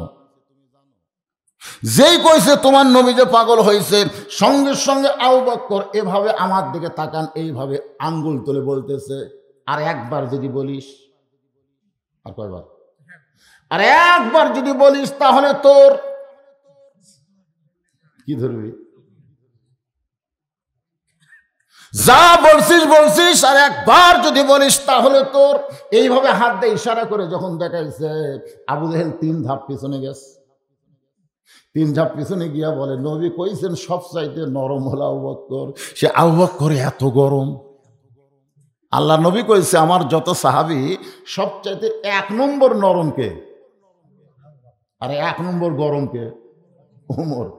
সম্পদশালী 1 নম্বর ওসমান, আর জ্ঞানী 1 নম্বর আলী। সুবহানাল্লাহ। সে আবু বকর কি কইছে? এইরকম হাত কাছে দিবি, কিন্তু ধরবি। আবু জেহেল বলতেছে, আবু বকর তুমি এত নরম মানুষ, তুমি এত গরম হইলা কেন? আবু বকর বলে, আবু জেহেল আল্লাহ নবীর বিরুদ্ধে কথা শোনার পরে কেউ যদি নরম ভূমিকা পালন করে তাহলে বুঝতে হবে সে মুসলমান নাই, সে মুনাফিক হয়ে গেছে।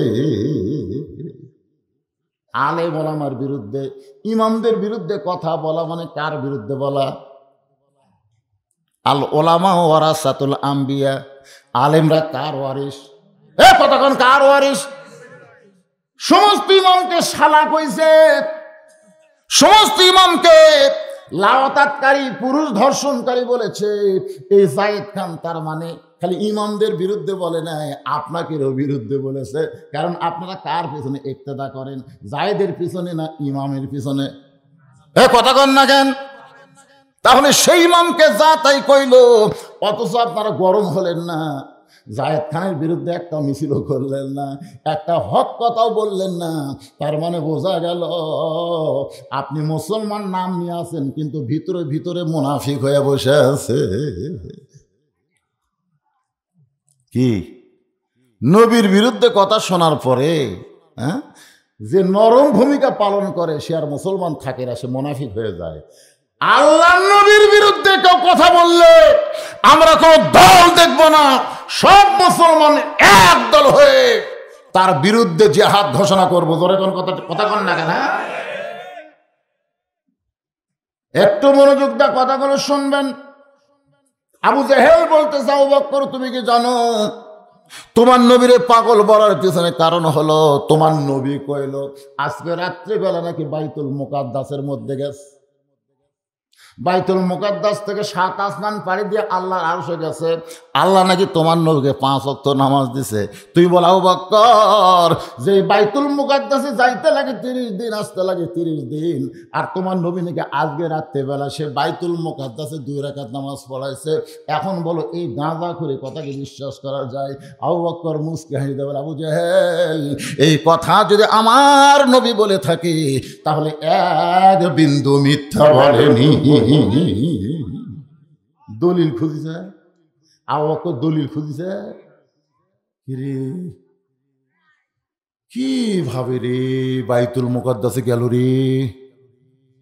চিন্তা করছে, একটু চিন্তা করছে। দেখেন মহব্বত কাক কয়। এই কথা যদি আমার নবী বলে থাকে, এক বিন্দু মিথ্যা কথা বলে নাই। সঙ্গে সঙ্গে আবু জেহেল সুম করে বলতেছে, আমার সকালটাই মাটি, আমি কার কাছে খবর দিলাম, কাম হলো না। তোর ভাগ্য ভালো তুই আবু বকরের কাছে না যায়, যদি ওমরের কাছে যাইতি তাহলে তোর অবস্থা কি হতো? এই চিন্তা করে দেখেন আবু জেহেলের আসলে কি ভালো, ভাগ্য ভালো। খালি এই খবরটা যা খালি উমরক দিলে, উমর কি করতো? আগে যে তরবারি লিয়ে সব 2 টুকরা করে তারপরে নবীর কাছে যাইতো। তোর এখন কথা ঠিক না? হযরত আবু বকর এক দৌড়ে নবীর কাছে। নবী তখন কাবা ঘর হেলান দিয়ে কাঁদতেছে। নবীর কপালে চুম্বন দিয়ে বললেন, ইয়া রাসূলুল্লাহ, আজকের দিনটা হলো আপনার জীবনের সবচাইতে শ্রেষ্ঠ দিন। সুবহানাল্লাহ। হুজুর এই বছর আপনার কষ্টের বছর। আমি আবু বকর মনে করেছিলাম আমার নবীকে আল্লাহ এত কষ্ট কেন দিচ্ছে।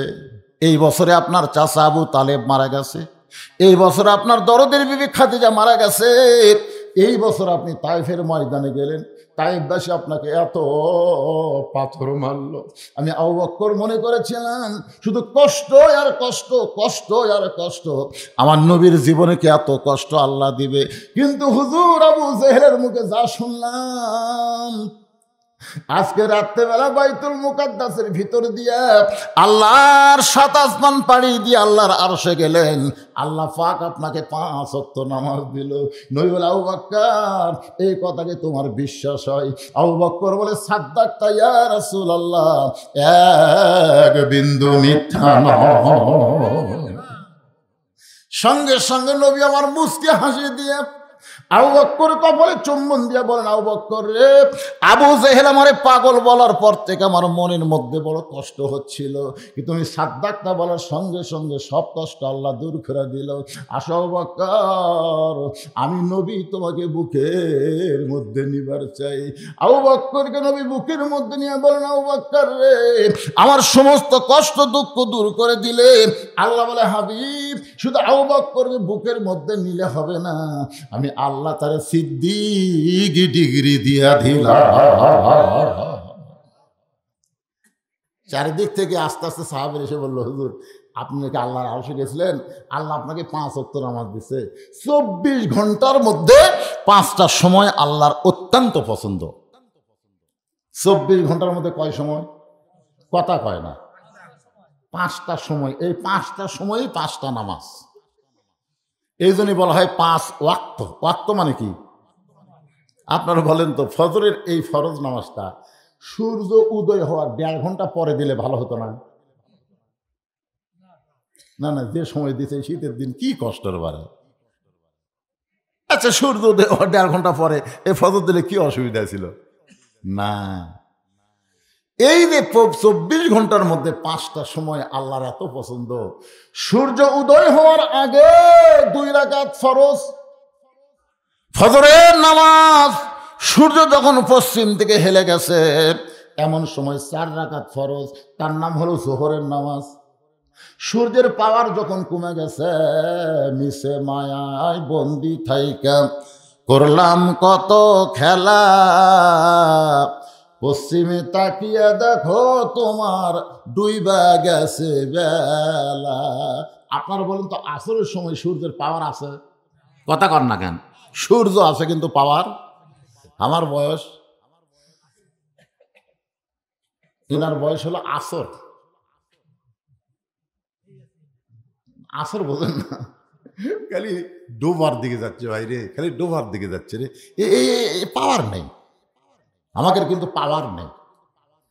আমরা বেঁচে আছি এইটুকু। রে এই যুবকেরে, তোমরা কেবল জোহরের দিকে যাচ্ছে, তোমরা মশান মারতেছ। কি মশান? তোমরা আসরের দিকে যাবে। এক সময় আসর শেষ হলে সূর্য যেমন অস্ত যায়, আমাদের হায়াতের পঞ্জি তেমনি শেষের দিকে যাচ্ছে। জোরে গান কথা ঠিক কি না? এই দিন আব্দুল আলিমের এই গানগুলো আমি তখন একা একা গাই, তখন এরকম হাসতে হাসতে গাই না, আমার চোখ দিয়ে দর দর করে পানি আসে। এক পলকের নাই ভরসা, মিশে সকল আশা,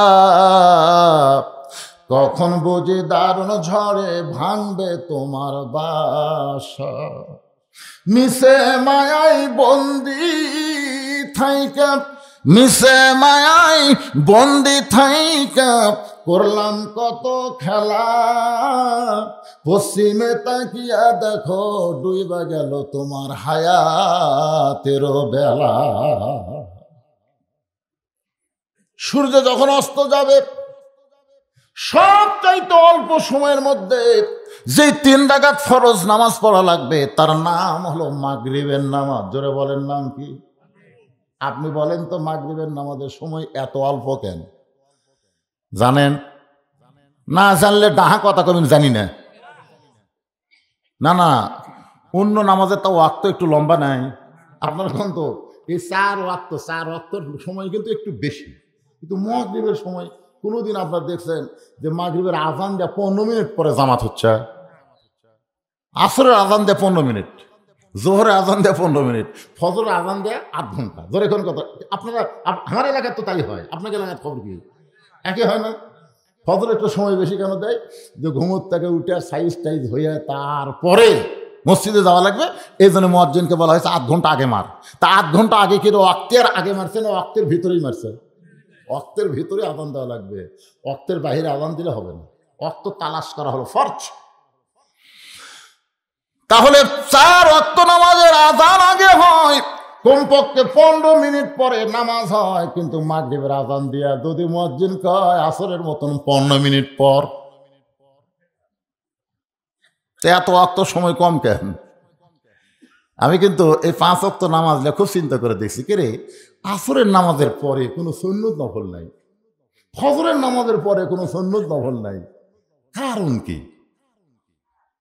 আপনি দেখেন জোহরের পরে সুন্নত নফল আছে না নাই, এশার পরে সুন্নত নফল বেতের আছে না নাই, মাগরিবের পরে সুন্নত নফল আওয়াবিন আছে না নাই, কিন্তু আসরের পরে নাই। আসরের নামাজ যেই ফরজ শেষ করলেন, সূর্য অস্ত যাওয়ার আগ পর্যন্ত আপনি কোনো সেজদা দিবার পারবেন না। জোরে কোন বারে কথা কন না কেন? আপনি যদি আসরের নামাজ আদায় করেন, মনে করছে আসর আদায় করছেন, করার পরে সূর্য অস্ত যাওয়ার আগে আর কোনো সেজদা দেওয়া, সেজদার ইবাদত শেষ। আবার ফজরের নামাজ আদায় করার পরে যদি ফজরের ফরজ নামাজ আদায় করেন, সূর্য উদয় না হওয়া পর্যন্ত আপনি আর কোনো সেজদা দিবার পারবেন কেন না? কেন চিন্তা করছেন? হুজুর আমরা পড়ি ঠিকই হুজুর, কিন্তু আমরা বুঝি না তো। আল্লাহুম্মা তাহলে আবু আবা রহমাতিক 20 বছর হলে লোকটা বলতেছে ঢোকার সময়, আর বার হওয়ার সময় আল্লাহুম্মা ইন্নী আসআলুকা মিন ফাদলিক। তবে একদিন বললাম, কে ভাই এই যে দোয়া কয়ে ডান পায়ে ঢুকতেছেন, এই দোয়া কয়ে বাম পায়ে বের হচ্ছেন, এ দোয়া দুটার বাংলা অর্থ কি? হুজুর শুনে শুনে মুখস্থ করছি তো, তাহলে আরবি জানি হুজুর, বাংলা অর্থ জানি না। আর হিন্দু বলতেছে, কে ভাই আমার বাড়ি তো মুসলমানের উত্তর পাড়ায়, আমি মসজিদ ধার দিয়ে যাই, যাওয়ার সেই মাঝে মধ্যে শুনি তোমাকে ইমাম সাহেব বলে সামি আল্লাহু লিমান হামিদা, এ হামিদা কার বউ রে? ওই এখন বলতেছে ভাই হামু তো হামিদা হামিদা শুনি, মানে হুজুরের চাকরি হবি না মায়ের নাম হবি, কিন্তু হামিদা মানে কি এটা শালা জানে না। এইরকম কথা কর না কেন? খালি পড়লে হবি না তো ভাই, বুঝা পড়া লাগবে রে, পড়া বোঝা লাগবে, বুঝা পড়া না পড়া বোঝা লাগবে। ছোটবেলায় আমি দেখছি আমার আব্বা আমাকে বলছে, আমার এখনো মনে আছে, আব্বাকে পড়ে, আমি পড়তেছি ক খ গ ঘ উ, আব্বা কাম করে তো কিছু করে এই ধরে ধরা পড়, ধরে ধরা পড়। তাই মনে করে এখন মুখস্থই আছে, ধরা লাগবে কি? ক খ গ ঘ উ খালি সমানে পড়তেছি, কিছুক্ষণ পরে আব্বা এসব বই কাটে লেখ, ক লেখ লেখ। আমি ক পড়েছি ঠিকই, কিন্তু কর ঢপ আমার মনে নাই, কয়ের একটা ঢপ আসলে নাই, ধরে করা আসলে নাই। আমি খ পড়েছি, খ কবার পারি, কিন্তু খ লেখবার পারি। তো এই জন্য করলাম ধরে ধরে পড়, ধরে ধরে পড়লে ক ঢপ খর সাইজ তোর চোখের সামনে ভাসত, তুই লেখবার পারতি। তা আজকে আমরা নামাজ তো ধরতেছি না, নামাজ খালি পড়তেছি।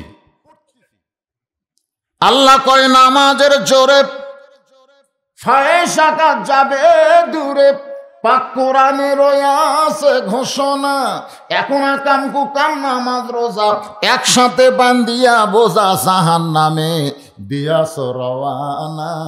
আজও কেন আল্লাহর নামাজ ধরতে পারলা না? ইন্নাস সালাতা তানহা আনিল ফাহশাই ওয়াল মুনকার। একমাত্র নামাজই পারে মানুষকে যাবতীয় খারাপি থেকে বাঁচাই দিতে। আজকে আমাদের যুবকদেরকে কি মার্কা যুবক, সব ডাবলু মার্কা না, মেসি মার্কা, নেইমার মার্কা যুবকদেরকে যদি ভালো করবার চান, এরা তো রাত 10টার পরে জানলা দরজা বন্ধ করে কয় কেউ দেখতেছে না রে, বাপ মা তো ঘুমে গেছে, আর কম্বলের মধ্যে অকাম কর্ম দেখবি কে রে। এরাই কিন্তু দরজা জানলা বন্ধ করে সমানে খালি মুড়ি ছিঁড়িছে আর সিল মারছে, জোরে কোন কথা ঠিক না? এরা আর চারিদিকে তাকাচ্ছে না, দরজা বন্ধই আছে। এরা যদি নামাজ পড়তো তাহলে ওদের কাছে ইমান বলতো সিনাতাম ওয়ালা নাওম। তোমার আল্লাহ কিন্তু ঘুম পারে না, আল্লাহর ঘুম তো দূরের কথা, তন্দ্রা পর্যন্ত নাই। দরজা আল্লাহ বন্ধ করে তুমি অশ্লীল ভিডিও দেখবে, কেউ না দেখলো তোমার কে দেখতেছে? কথা কর না কেন, কে দেখতেছে? আর তোমার দুই কান্দের ফেরেশতা বসে নাই, দুই কান্দের ফেরেশতা যদি বলে আল্লাহ বাংলাদেশের নিয়ম হলো যে একটা ভোট দিবে তার বাপের পরিচয় দেওয়া লাগবে, একটা ভোট, বাপ কয়টা? এ জোরে কোন কয়? তাহলে একই বাপের বেটা আপনি একটা ভোট দিবেন, আপনি 10টা ভোট যখন দিচ্ছেন তখন আপনার এক বাপ আর নাই, আপনার 10 বাপ হয়ে গেছে। জোরে কোন কথা ঠিক কি না? তাহলে ওই আর বৈধ সন্তান নাই, ওই অবৈধ জাউরা সন্তান হয়ে গেছে। কথা কন না কেন? দরজা জানলা বন্ধ করে ও কাম করা যাবে না। বর্তমান প্রধানমন্ত্রী 564টা মসজিদ বানাইছে। আমরা অহংকার করে বলতে পারি পৃথিবীর কোন রাষ্ট্রের প্রধানমন্ত্রী এতগুলো মসজিদ তৈরি করে নাই যেটা বাংলাদেশের প্রধানমন্ত্রী করেছে। ধরে ঘন কথা ঠিক কিনা? আপনারা বলেন তো, আমাদের প্রধানমন্ত্রী কোন মসজিদের মধ্যে হানাফি ফতুয়া অনুযায়ী জামাতে নামাজ পড়বার পারবি? দেখছেন? আমাকে হানাফিরা ফতুয়া মারছে, মেয়া মানুষ মসজিদ ঢোকা চলবি না। ধরে কথা কন না কেন? মডেল মসজিদ বানাইছে, এত সুন্দর করে মসজিদ তৈরি করেছে, কিন্তু কয়েকটা মসজিদ আমি নামাজ পড়তে গেলাম, মুসল্লি নাই। আল্লাহ কয় প্রধানমন্ত্রী মসজিদ বানাইলা কিন্তু মুসল্লি বানাইলা না, খালি আইসা দেখো সাইজ হওয়া এখন ঠিক না। তুমি যখন চেয়ারে বসেছ, যখন তোমাকে চেয়ার দেওয়া হলো, তখন তোমার ওপর আল্লাহর হুকুম হলো আল্লাযীনা ইম্মাক্কান্নাহুম ফিল আরদ। মুসলমানের মধ্যে কাউকে যখন ক্ষমতা দেওয়া হয়, ক্ষমতার মালিক সেই না, ক্ষমতার মালিক হলো আল্লাহ। ক্ষমতা পাওয়ার পরে তার 1 নম্বর কাজ হচ্ছে আকামুস সালাত, নামাজ কায়েম করা। শুধু মসজিদ বানালে হবে না, মুসল্লি বানান লাগবে। ধরে কোন ঠিক কি না? যদি বর্তমান প্রধানমন্ত্রী আইন করে দেয় এত 100,000 কোটি টাকা খরচ করে মসজিদ বানানোরে, আর মসজিদে মুসল্লি হয় না, পুলিশ মৌলবি ধরার দরকার নাই, জঙ্গি ধরার দরকার নাই। সবচাইতে বড় জঙ্গি, সবচাইতে বড় জিএমবি, সবচাইতে বড় বদমাইশ, সবচাইতে বড় শয়তান হলো মসজিদে আজান দেওয়ার পরে মুসলমান দাবি করা যারা মসজিদের ব্যারিয়ার ঘরে, এরা হলো সবচাইতে বড় জিএমবি, সবচাইতে বড় সন্ত্রাসী। কথা কন না কেন? আজান দেওয়ার পরে যারা বেড়া ঘুরবি, ওরকম ওই মডেল মসজিদের কাছে একটা বড় ঘর বানানো লাগবি। ওই ঘরের নাম হলো রিমান্ডের ঘর। ধরে কোন কিসের ঘর?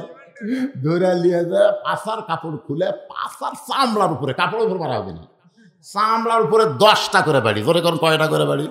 প্রতি ওয়াক্ত 10টা। এই বাড়াবাড়ি যদি শুরু হয়, আপনারা বলেন তো মুসল্লির জন্য ওয়াজ করা লাগবে। 1 নম্বর কিন্তু নামাজের ওয়াজ। গোলাম করে পাগলা, যেখানেই কুরবানির কথা আছে সেখানে আগে আল্লাহ নামাজের কথা কইছে। সূরা কাউসারের মধ্যে দেখো ফাসাল্লি লিরাব্বিকা ওয়ানহার, আগে নামাজ তারপরে কুরবানি। আবার আজকে যে আয়াত দিয়ে তাফসীর করতেছি, এখানে আগে নামাজ তারপরে কুরবানি। তুই জোহরের নামাজই পড়িস না, তুই লড়ে কি আর খাড়া কি রে? তুই তো কুরবানি হবি না, তোর আবার ফতোয়ার কি দরকার? যাই নামাজ পড়ে না তার সঙ্গে তার কুরবানি হবে? এ কথা বল না কেন? 2 জন মিলে কুরবানি দিচ্ছে, একজন নামাজি একজন বেনামাজি। আল্লাহ রাসূলের ফতোয়া অনুযায়ী তারও কুরবানি হবে। 7 জন মিলে দিচ্ছে। উমরপুরের সবচাইতে বড় মোটা তারা আড়িয়া কিনতেছে, কিন্তু 7 জনের মধ্যে 6 জন হলো হালালু আর 1 জন হলো সুদারু। তাহলে বলেন তো কুরবানি হবে? তার মানে বাংলাদেশের অধিকাংশ লোকেরই কুরবানি হচ্ছে না। আবার কুরবানির গোশত দেওয়ার সময় অনেকে বলে হুজুর কেউ যদি মনে করে 1 লাখ খামো, এখন আবার টিভিতে ফতোয়া দিচ্ছে, কেউ যদি মনে করে যে আমার কুরবানির গোশত আমি 1 লাখ খাওয়া পারবো, তো খায়। কুরবানি কার জন্য? নিজের জন্য না আল্লাহর জন্য? তো আল্লাহর জন্য তুমি কুরবানি দিবে। কুরবানি শব্দের অর্থ হলো ত্যাগ করা, কুরবানি শব্দের অর্থ হলো উৎসর্গ করা। তুমি যদি গরিবের অংশ গরিবদের না দিয়ে 1 লাখ খাও, মনে করো গোস্তর দাম বেশি, বাইরে ফ্রিজ কিনেছি, কিসের হাত আন্দাজে ভাগ করে দিয়ে দিলে খাই না, সেটা দিয়ে দিই যা। ব্যাখ্যায় বলেছেন আল্লাহু আ'লামু বি মুরাদিহি, তার বাংলা অর্থ হলো একমাত্র আল্লাহ ছাড়া কেউ জানে না। রাসূলকেও জিজ্ঞাসা করা হয়েছিল যে আসরের নামাজের পরে কেন সূর্য অস্তের আগে নামাজ নাই? আর ফজরের নামাজের পরে কেন সূর্য উদয়ের আগে সেজদা নামাজ নাই? আল্লাহ রাসূল বলেছিলেন একমাত্র আল্লাহ ছাড়া কেউ জানে না। কিছু জিনিস আল্লাহ আমাদের মধ্যে গোপন রাখছে। এই গোপন রাখার মধ্যে হেকমত আছে না নাই? হেকমত মানে কি? আল্লাহ মানা। তো যাই হোক, আজকের আলোচনার মধ্যে আমি প্রাধান্য দিয়েছি হচ্ছে নামাজ। আল্লাহ যেন আমাদের সবাইকে ফজরের নামাজ জামাতের সঙ্গে আদায় করার তৌফিক দেয়। জোরে কোনো আমিন। মসজিদের উন্নয়ন হলো মুসল্লি কালেকশন, টাকা কালেকশন না। এই টাকা কালেকশন করে কি করবেন? আবার আইসা দেখবেন লোক দেয় যে টাইস ধুলে পড়ে আছে। মুয়াজ্জিনকে বলতেছে কে ভাই মসজিদ ঝাড় দেন না, আজান দিয়ে একামত দিয়ে কেউ আসে না হুজুর, তো খামাকা ঝাড় দিয়ে কি করবো? আমি একলাই নামাজ পড়ে গামছা দুই বাড়ি মারি। এটা কি মসজিদের উন্নয়ন হলো? টাইস হলো, কিন্তু টাইস হলো ধুলা পড়লো। আর মুসল্লি যদি সবসময় আসে, ধুলা পড়ার চান্সই নেই। ধুলা যদি পড়ে কাপড়ে সব ধুলা উঠে যাবে। তো যাই হোক, আল্লাহ পাক এই মসজিদকে কবুল করুক। যিনি যেভাবে মসজিদের জন্য নগদে বাকিতে দান করেছে, আল্লাহ সকলের দানকে কবুল করুক। সকলে ইস্তেগফার পড়ে, আস্তাগফিরুল্লাহ রব্বি মিন কুল্লি জামবি ওয়া তুবু ইলাই, লা হাওলা ওয়ালা কুওয়াতা ইল্লা বিল্লাহিল আলিয়্যিল আযীম। আল্লাহুম্মা সাল্লি আলা সাইয়্যিদিনা শাফিনা নাবিয়িনা মাওলানা মুহাম্মদ ওয়া আলিহি ওয়া সাহাবিহি ওয়া বারিক ওয়া সাল্লিম। ইদ্রিস আলী 500 টাকা দান করছে, আল্লাহ কবুল করুন। আল্লাহুম্মা আমিন। আল্লাহুম্মা আনতাস সালাম ওয়া মিনকাস সালাম তাবারাকতা ইয়া যাল জালালি ওয়াল ইকরাম। আয় আল্লাহ তাআলা, কঠিন শীতের ভিতরে আল্লাহ তোমার বান্দারা আরামের বাড়ি ঘুমকে বাদ দিয়া ল্যাপ্তশোকের মহব্বত কলিজা থেকে বের করে এই জান্নাতের বাগানে বসে বসে দীর্ঘ রাত পর্যন্ত আলোচনা শোনার শেষে আমি গুনাহগারের সঙ্গে রহমতের দরজায় ফকির হয়ে দোকানা হাত তুলেছে। মেহেরবানি করে এই ফকিরকে তোমার রহমতের দরজা থেকে তুমি খেদায়া দিও না। দুনিয়াতে কোনো বড় লোকের বাড়িতে যদি খাওয়া দাওয়ার অনুষ্ঠান হয়, ধনী ধনী ব্যক্তিদেরকে বাছাই করে করে দাওয়াত দেয়, কিন্তু রাস্তার ফকিরকে কেউ কোনোদিন দাওয়াত করে না। রাস্তার ফকিরেরা দাওয়াতের আশাও করে না। বিনা দাওয়াতে ওই ধনীর বাড়ির দরজায় গিয়া খাওয়ার জন্য শব্দ করে। সাগিদা রাগ করে বলে, ও বড়লোক বাবাজি, দরজায় ফকিরগুলো বিনা দাওয়াতে খাবার চায়, এদেরকে কি আমি খেদাই দেব নাকি? বড়লোক রাগ করে বলে, রে সাগিদার, এদেরকে খালি খালি ফেরাই দিস না।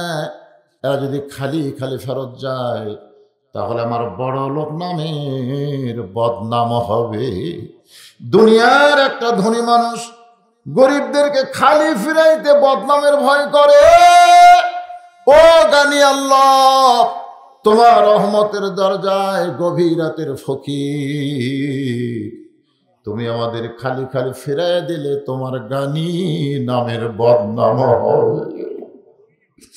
আল্লাহ, আজকের আলোচনার ভিতরে কোরআনের তেলাওয়াত হয়েছে, হাদিসের তেলাওয়াত হয়েছে, জিকির আজকার হয়েছে, দোয়া দুরূদ পড়া হয়েছে। যদি কোনো ত্রুটি হয়, ভুল হয়, মাফ করে দিয়ে যে হাদিয়া মঞ্জুর করো সোনার মদিনায় নবী পাকের রওজা মুবারকে কবুল করে নাও।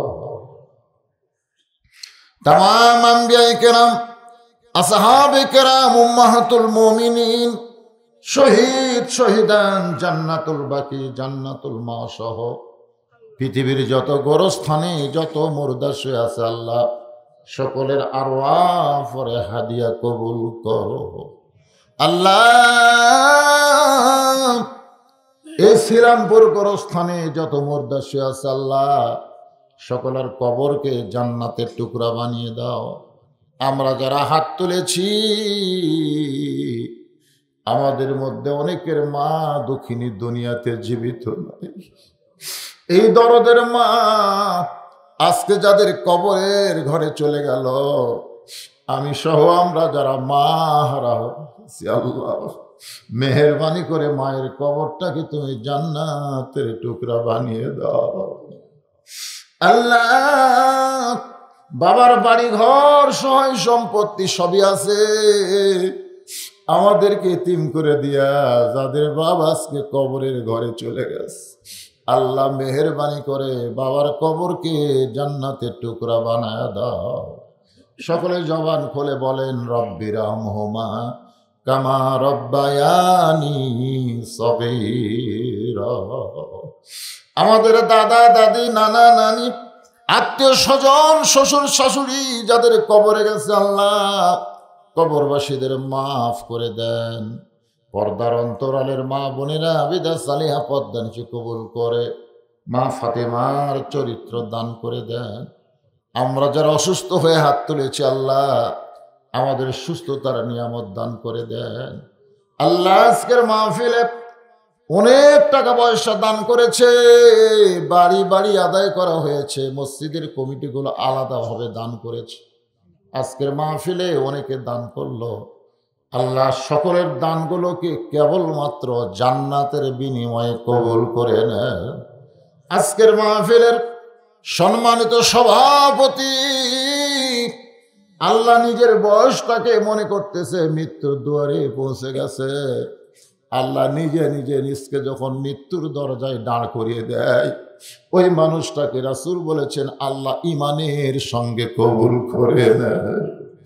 আল্লাহ গো আমরা কে কখন মরবো জানি না, তবে তোমার দরবার করি আজকের মাহফিলের সম্মানিত সভাপতিকে তুমি হায়াতে তাইবা শফে কুল্লিয়া দান করে দাও। আল্লাহ তোমার পথের জন্য তাকে তুমি কবুল করে নাও। আসমানের বেলা আসমানে উঠা, জমিনের বেলা জমিনে তার জন্য তুমি ডাবায়া দাও। আল্লাহ মসজিদ কমিটির সভাপতি, মসজিদ কমিটির সহসভাপতি, সেক্রেটারি, কেশিয়ার, মসজিদের ইমাম, মসজিদের খতিব, মসজিদের মুসল্লি, তোমার ঘর মসজিদের যারা মহব্বতকারী আল্লাহ সকলকেই তুমি কবুল করে নাও। আল্লাহ তোমার ছিলাম করে তুমি প্রতি বছর কোরআনের জন্যে দোয়ার জন্যে এমন একটা মাহফিল করার তৌফিক দিয়া দিও। আল্লাহ আমি কি দোয়া করব মাবুদ, তোমার আসমানের নিচে জমিনের উপরে আমার চাইতে গুনাহগার আর কে আছে? এতগুলো মানুষের মধ্যে যার দুইখানা তোমার পছন্দ হয় সেই দুইটা হাতের ওসিলায় আজকের মাহফিল তুমি কবুল করে নাও। ফিলিস্তিন মুসলমানের জন্য আমরা কি দিব আল্লাহ? দুই ফোঁটা চোখের পানি ছাড়া আমাদের দেওয়ার মতন কিছু নাই। আল্লাহ শিশু বাচ্চাকে ওরা হত্যা করেছে। আল্লাহ তোমার বাইতুল মুকাদ্দাসকে যারা ধ্বংস করতে চায় তুমি তাদের পৃথিবীর মানচিত্র থেকে ধ্বংস করে দাও। আল্লাহ আমার বাংলাদেশের প্রতি রহম করো, খাস করে নাটোর জেলার সিংড়া উপজেলা এলাকার প্রতি তুমি রহমত বরকতের দরজা খুলে দাও। আল্লাহ কে কোন নিয়ত করে হাত তুলেছি আল্লাহ সকলের নেক নিয়ত নেক আশাকে তুমি কবুল করে নাও। আল্লাহ সুবহান রাব্বিকা রাব্বিল ইজ্জাতি আম্মা ইয়াসিফুন ওয়া সালামুন আলাল মুরসালিন আলহামদুলিল্লাহি রাব্বিল আলামিন। ওয়াজাল আখিরাতে কালিমাতুনা ইনদাল মাউত লা ইলাহা ইল্লাল্লাহু মুহাম্মাদুর রাসূলুল্লাহ সাল্লাল্লাহু